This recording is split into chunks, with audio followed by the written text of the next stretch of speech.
Americans for Prosperity is committed to breaking barriers across the country, and Americans for Prosperity is growing across North Dakota. By calling on lawmakers to reduce taxes, spend less, improve health care, and provide second chances, we can empower all North Dakotans to rise. We're fighting for you. Join us today so we can make North Dakota the best state to live, work, and raise a family. Americans for Prosperity paid for this ad.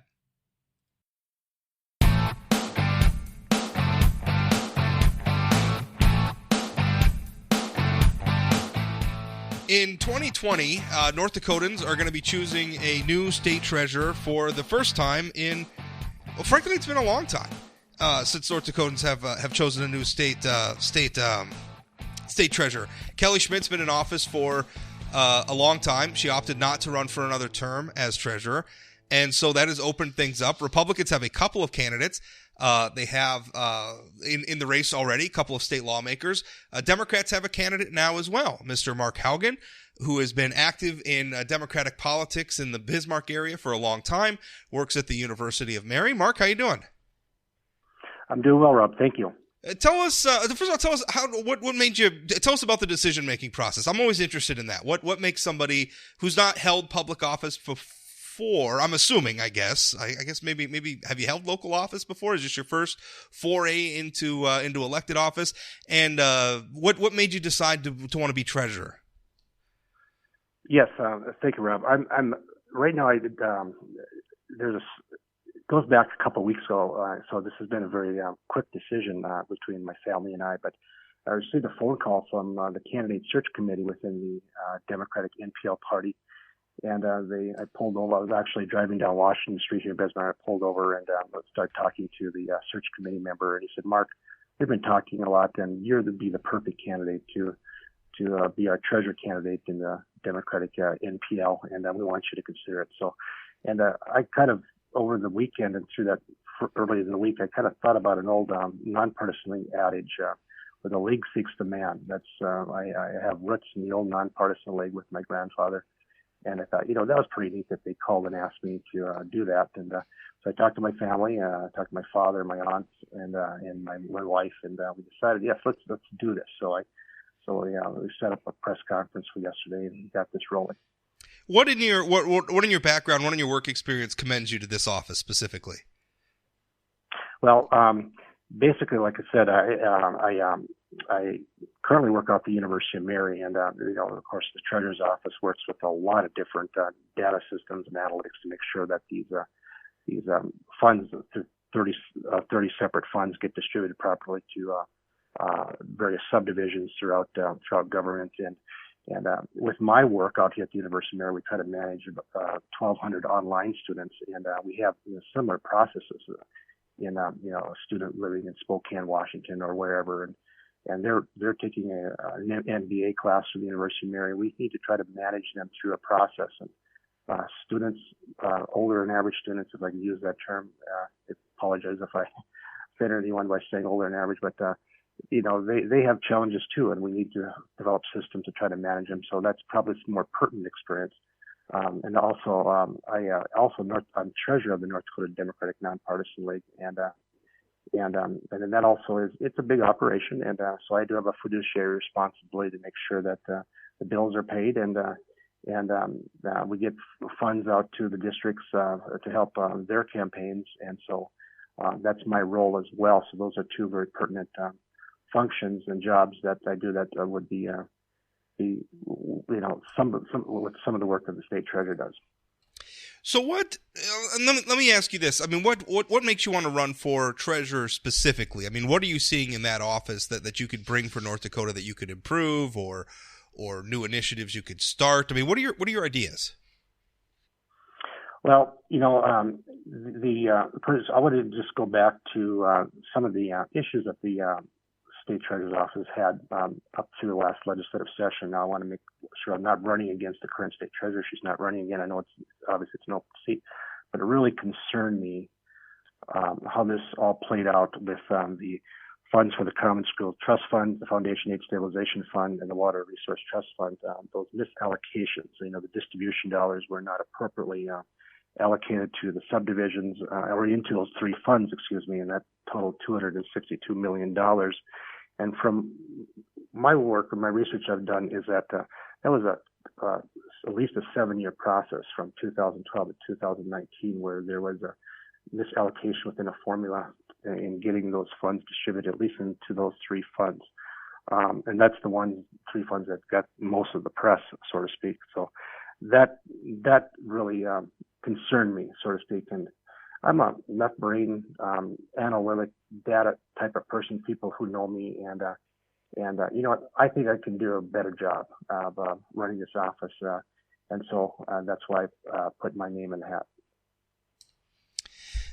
That's you do right. There's been a lot of issues, and the current, I mean the current treasurer is not on the ballot, like you said. So you're campaigning against a couple of Republican candidates, Tom Beadle, state lawmaker from the Fargo area, and also Mr. Johnston he's a Republican lawmaker from Catherine, North Dakota. So those are the Republican challengers.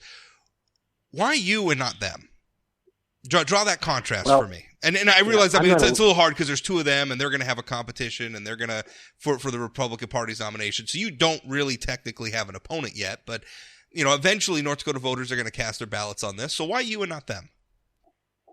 Well, it gets back to the issue I just talked about. First of all, I'm not a legislator. And yes, for full disclosure, I did run for the legislature in 1996, 98, 2000 in Bismarck, but I'm not a legislator and I don't plan to run for the legislature anytime soon. My focus is totally on the treasurer's office.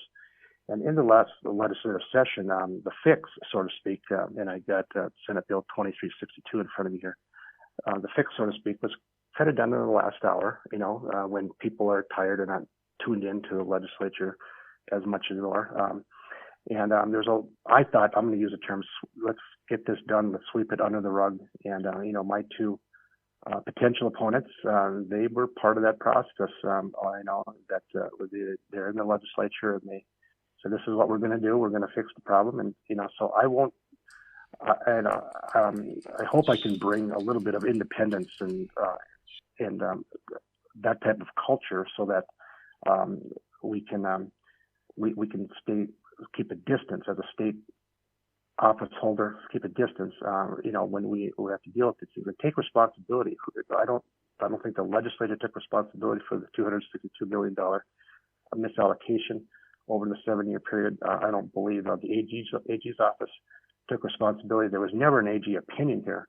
The current treasurer cited a email in 2012 that from an assistant attorney general, which suggested keep distributing funds as is, but pursue a legislative fix. And one of those sessions thereafter, the legislature looked at this and decided it's not worth fixing, or they don't. I think there just was.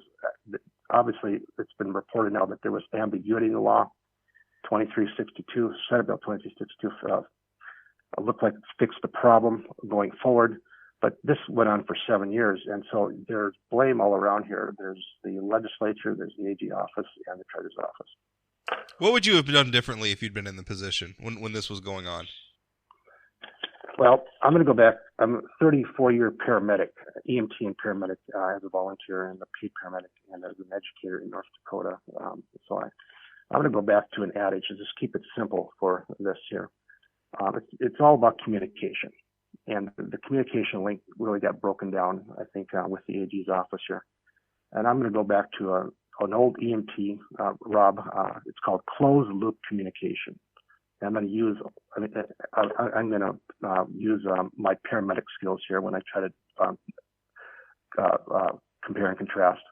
Let's say the doctor tells the paramedic to give a drug, a certain amount, and distribute that drug. Well, that's the policy, that's the protocol, that's the policy in administrative code or century code, or the office of the treasurer. That's a policy, that's a directive that needs to get done. So the paramedic gives that drug. He starts drawing up that drug, and that could be myself or staff that's starting to carry out that task and making sure those funds are distributed, those political subdivisions. And then that drug is given. We're following policy as those funds get distributed. We're following policy, and we're double checking, make sure we double check with century code, double check with administrative code that we're properly distributing the funds on a continuous basis. Then we look back and say, now the drug's been given. the funds, or in this case, the funds now have been distributed to the subdivisions. But have we double checked? Are the subdivisions on board? Are they part of that communication process? Are they seeing that they receive the appropriate amount of funds? Are we checking with the AG's office again, just to make sure that we're following proper administrative code here, or century code, et cetera, or state law? And in this case, what happened was when we gave that drug, the patient had an adverse reaction. We didn't respond to that. And the problem was not fixed for a 7-year period. So I hope that kind of what I like to simplify things and improving that communication. The last Democrat who ran for this office campaigned on eliminating the office. Would you eliminate the office? I mean, is that something that you would support, is getting rid of? I mean, and that's been kicked around by Republicans and Democrats for a long time. And you look at I believe in terms of manpower, the treasurer is probably the smallest of the executive branch departments. So would you be in favor of getting rid of the treasurer's office? Rob, no. I believe that, first of all, I think the people have made it clear, because our last candidate ran on that platform to remove the office, our last Democratic NPL candidate in 2016. I think the people spoke that said, we want this office. We want it to be separate from the governor's departments, so to speak. I think we've eliminated the office, would go in, more likely go into the Office of Management Budget, OMB, and then it'll be under the direction of the governor's office. I think it needs to be independent and separate, and be electable to the people. I think that this office needs to be responsible to the people to make sure the funds and all dollars within state government, the billions and billions of dollars of state government, are appropriately allocated throughout all entities.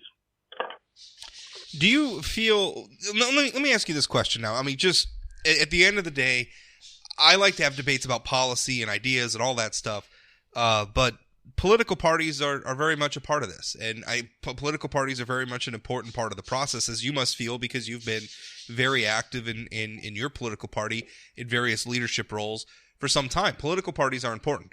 North Dakotans, just basing the statement on one election cycle after another, in which Democratic candidates in North Dakota do not fare very well, they don't have a lot of trust for Democratic candidates right now.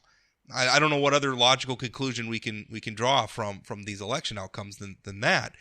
So as somebody who's running as a Democrat and asking a majority of Republicans to cast their ballots for you so that you can hold this office and govern, how do you overcome that mistrust of Democrats? Yeah, two parts to that question. Thanks. That's a very, very good question. One is, again, within my campaign and what I'm trying to get out to the public is my values of integrity and trust and independence. But also, we and this is sometimes we as a party don't promote the second half of our name, nonpartisanly. My grandfather was the chairman of the Nonpartisan League when he was a longtime Republican. Never attended Republican events, but he was always elected as a Republican. And I learned from, as a young man, from my grandfather. My grandfather's one of his best friends was Milton Young, and Senator Milton, the late Senator Milton Young, and they were best friends, but they were in opposite factions of the Republican Party. But how can we get back to that? And so I think, again, I want to try to promote myself from my background, my history, and the friendships I've been able to develop on all ideological lines. Is that, ideology is something that takes a back seat in my mind. I have values. They're very there's some values that are unnegotiable. Yes, it follows my faith. But there are values that you need to do what's best for the state, not what's best for your party. And then that's my job, to get that message out to the people. And I'll take full responsibility of that as I bring this message out in my campaign.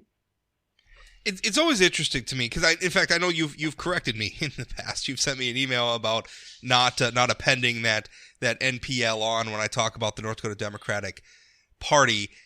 How many people do you think in North Dakota today, like people, the people who are actually going to turn up at the ballot box and vote, even remember what the NPL is, or could even tell you what those three letters stand for after the party, or aren't confused by the fact that it's a nonpartisan party. I realize it's a very important chapter of North Dakota history. It's a fascinating chapter of North Dakota history. I've enjoyed learning about it over the years, but is it really relevant? Is the NPL relevant to North Dakota voters today? Do they even know what that is? Yeah, I would agree that most voters do not know what the NPL stands for. I get asked that all the time from people that move into North Dakota for the first time, or even people that are currently have lived in North Dakota for quite a while. They don't understand the NPL label, and that's, we as a party take responsibility for letting that slide, so to speak. So yeah, I agree with you, Rob, that there's a lot of work we need to do. We do have a small group of people that have revived the NPL. I've kind of stepped back from that movement, because I'm so involved in trying to work with my local party here. We have legislative candidates now. We're very proud of. We have legislative candidates for about 3 or 4 months now. So in South Bismarck, but they're focusing more on the initiative measure process, which is not something parties, whether Republican or Democrat, get involved in. So I think there'll be a process where people get involved in. There'll be a small group of people try to revive that NPL label. Yeah, it'll be interesting to watch. Normally, at this point, the path forward for you as a candidate would be pretty clear, but your party canceled their state convention. I mean, there's obviously things going on in the world that are beyond any of our control, other than in how we react to it, I suppose. But your party has canceled the state convention. At this point, you don't have a challenger for your party's nomination, so you're running unopposed. Your opponents, the Republican candidates, do. So far, the NDGOP has not canceled their convention for later this month, although their state committee's meeting. So that's very much a possibility, depending on how things play out between now and then. But a lot of uncertainty there. I mean, it's going to be a weird process this year, not like we typically see in North Dakota. Any thoughts on that? I mean, have you received any guidance from the party about what sort of how that's going to be going forward? Yeah, I think we're all learning day to day here. I received a notice, because we all received the notice yesterday. Actually, I was at my press conference when the notice came in that I was at the Kennedy Center in Bismarck when they decided to cancel the convention. The executive committee, I believe, meets today, and we will sit down and decide to try to find an alternative. We have responsibilities in state law that we meet filing deadlines. I believe they're April 6th, if I'm not mistaken. I think that's right. And then also, I think that's right. Delegates to we have to appoint delegates, of course, elect delegates to the convention in Milwaukee too. So there's still a lot of work to get done. And how that process looks, I think we'll know more about that later in the day. Yeah, That'll be interesting. I was looking forward. The convention was supposed to be held up here in Minot, in my neck of the woods. So I was looking forward to everybody coming. In fact, I even put in Mark for media credentials this year, and I was looking forward to seeing if they were going to be approved or not. Since I'm kind of an outspoken critic of your party at times, so I was interested if they were going to let me in the door. They probably would have. But no, I was looking forward to the convention, and it's sad that it's canceled. Although I think it's the right decision, honestly. I think so too. Yeah, I agree. I agree with you. It's a little disappointing, but we're doing the right thing. Well, as important as the political process is, I think, especially now in this digital era, I think there are ways that we can fulfill those obligations that the political parties have with it while avoiding the big crowds right now. Not the preferable way of doing things, but maybe just how we have to do them for the moment. Mark, I appreciate your time. Any information on people interested in following your campaign, learning more about your candidacy, website, social media? You got that kind of stuff up yet? Yes, Mark Haugen for North Dakota Treasurer. That's my Facebook page. I'm starting to post information on there right now, and we're just getting started, just up and running, and we'll stay in touch with what type of virtual convention that we have or some other type of alternative. I think you'll know something shortly.